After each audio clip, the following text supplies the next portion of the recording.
Why do the police provide bad service? When I ask people this, I often get answers like, because they're poorly trained, because they're control freaks who want to make a career out of dominating others, or they just care about getting a paycheck.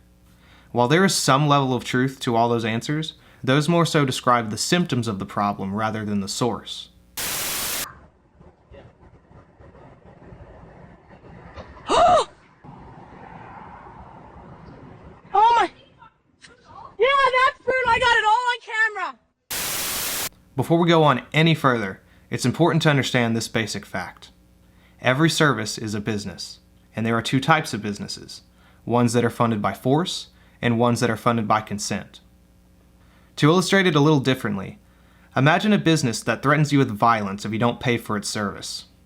Imagine that if they did something you didn't approve of or consent to, you couldn't just unsubscribe to it, because eventually they will send men with guns to break into your house, lock you in a cage, and shoot you if you try to resist. While this sounds awful, because it is, this describes the only difference between a government service and a free market service. This is the reality of all taxation. We can do mental gymnastics all we want to try to say otherwise, but this is still the case every time. The business motto is basically this: we'll decide what you want, and then we are going to make you pay for it. In other words, do it or we hurt you. From the beginning, it's already a bad business-consumer relationship. When you are forced to fund something at the threat of being physically locked in a cage, that's no different than being held hostage. This is why it's common to see videos of cops treating the people who pay their salaries like human cattle. This is why they pepper spray and electrocute people who are having medical emergencies. This is why they steal more from U.S. citizens than all burglars combined. There is no freedom of association when it comes to government service providers. The major difference between government services and free market services is that we can freely choose to terminate the relationship at any time and never do business with them again. This is why free market services are far better than government services. Because consumers have options in a free market, service providers are compelled to do a good job in order to keep our business. That is not currently the case with the institution of the police or any other government service in existence. In the case of the police, they can basically behave however they want and still at the end of the day get a government paycheck at the expense of everyone. Thanks to government, they get our business whether they do what we want them to do or not. Just imagine if when the police did something awful to the community, they would lose funding and no longer get our business. Just imagine that anytime they kill someone unjustly, we could choose to stop paying them. Perhaps they would actually care about what the community wants. But instead, they receive our money through forced wealth redistribution no matter what. Welcome to socialism. I'm laying there screaming, asking somebody to help my granddaughter because he just shot her in the head. And he wouldn't even help her. They turned on the light and seen that she had been shot. Charges facing police officer Joseph Weekly have been officially dropped. Weekly is the Detroit cop who shot and killed Ayanna Jones during a raid at her home.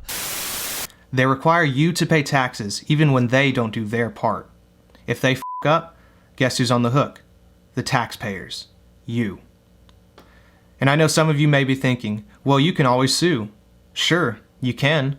But even if you win, guess who's going to pay the bill? Not the police department, the taxpayers. You can't have accountability by establishing a monopoly that you can't stop paying for.